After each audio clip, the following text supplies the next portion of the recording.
As we are gradually allowed to start visiting people again, you might have a barbie or get-together to go to. And like every good Aussie, you'll probably take a few beers. But that's not going to do. But I've got the perfect solution. The idea is to make a beer caddy, one that will last 1,000 parties. Or go those. I hear that's what the young kids are calling them these days, and I want to be hip and cool too. But this one, it's got its own little added bonus.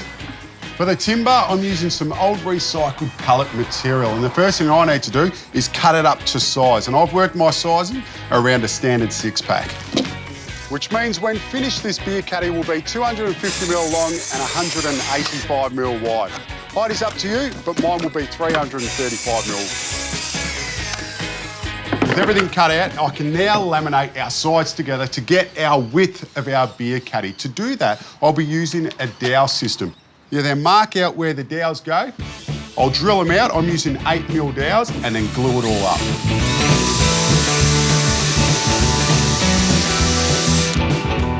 A little tip to making your dowels line up, once you've drilled the holes in your centrepiece, you just slip these locating pins into the holes. Then bring the other side to it, line it up, and then just give it a tap with a hammer.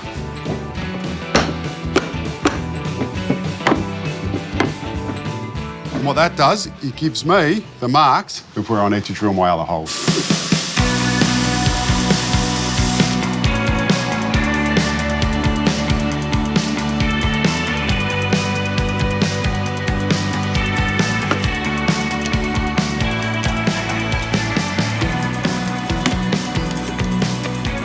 Sides dry, we can now start shaping them. Now the look I'm going for is the old school toolbox, something you would find in Grandpa's shed. The first thing I'm going to do is draw it up and then I'll use a jigsaw to cut it out.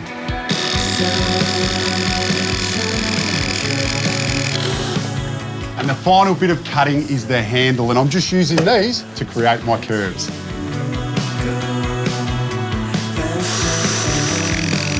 Everything cut, I'm just going to dress up our edges with a little router, and it's got a 45 splay bit on it. If you don't have a router, you can just use some sandpaper and you'll get the same look.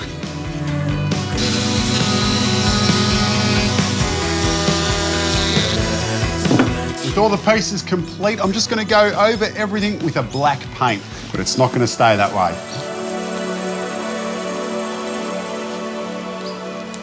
The good thing about using this recycled pallet material is it's rough sawn, and I'm using that to my advantage because now that the black paint's dry, I'm going to go over it with the sander and take off all the raised grain, and that will leave us with a real rustic look.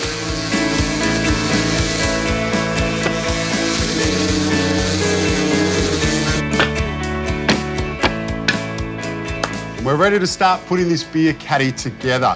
The way it's going to work is everything's going to be held in from the side. So I'll pre-drill, glue and screw it together. But the tip here is the screws are going to be exposed. So you want to make sure that they're spaced out evenly on each end. That way, it looks nice and professional.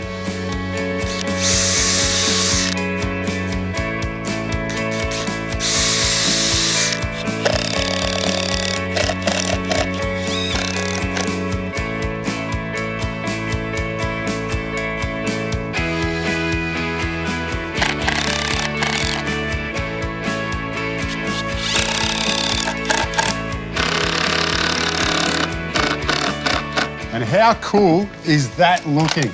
But it's not finished yet because I want to add some more age. And the trick to doing that is just by adding some exterior varnish in a walnut colour.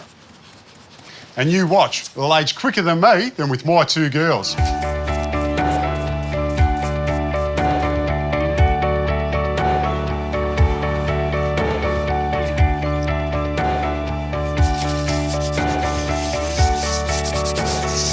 With the varnish dry, I'm just giving it a light sand to get rid of the sheen and give it that matte look. And that added bonus that I was talking about earlier is this aged bottle opener that I've got, which will look perfect on the side of our beer caddy. And I think your beers are going to be a lot happier rocking up to your next barbecue in this awesome little beer caddy. You'll be the envy of all your friends at your next gather.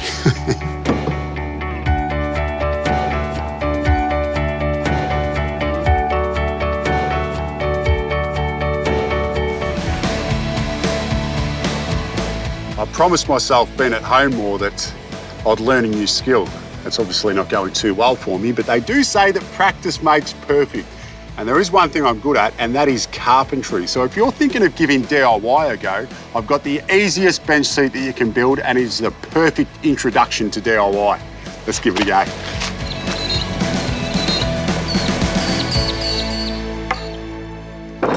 To make the world's easiest bench seat, it all starts with these Sienna sleepers. 3 of them, in fact, and at $18 each, well, the seat can't get much cheaper. The good thing about these sleepers is they're H4. There's no CCA in them, which means there's no nasty chemicals that can harm the kids.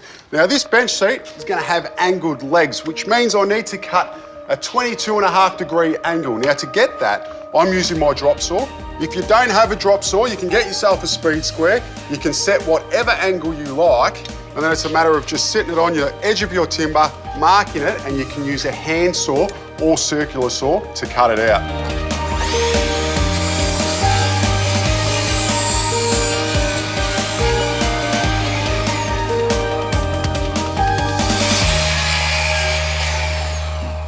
Now, to make sure that both sides of our legs are exactly the same size, once I've cut one, I'm going to use that as a template to trace and mark the other one. It's an empty space that stands beside me, and I'm looking for someone. And the way this bench seat works is one of these longer pieces and one of the shorter ones will make the side. Now, because this is going to be a seat, we don't want to be getting any splinters in our bum, so I'm going to get rid of all these sharp edges, and to do that, I'm just going to use my trimmer with a round over bit in it. If you do not have one of them, you can just use some 80 grit sandpaper and just work over those edges. Baby, leave a light on. Let me find my way home. Then I'm half a world away, and then the darkest spark is gone. And while you're at it, you just want to give it a quick sand over the surfaces too, just to get rid of any splinters.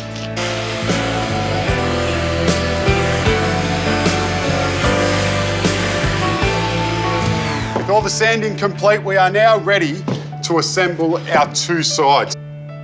And that point is lining up. We can mark it, and now I can lay it down or pre-drill some holes. But you need to make sure that you mark them exactly the same each side, because these screws are going to be visible. I'm not going to paint over them, and you want to make sure it looks like a professional job.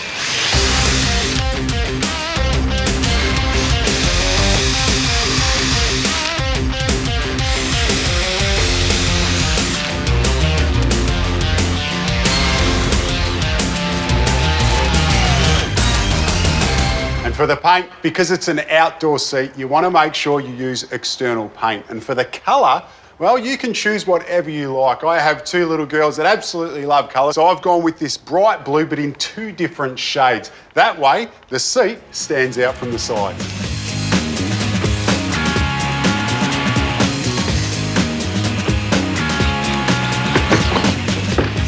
That is looking fantastic. Now that all the paint's dry, the last thing to do is to put this outdoor bench seat together. And to hold it all together, I'm going to be using some 85mm batten screws. And you can see the reason why we pre-drill, because now it's just a matter of joining the dots.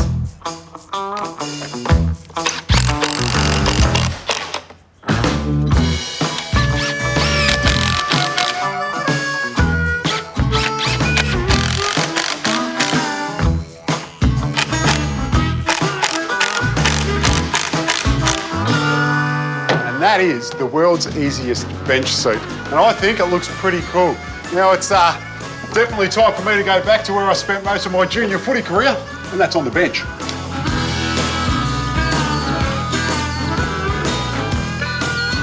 And there you have it. I told you it was easy. I hope this has given you inspiration to try some more DIY projects of your own at home.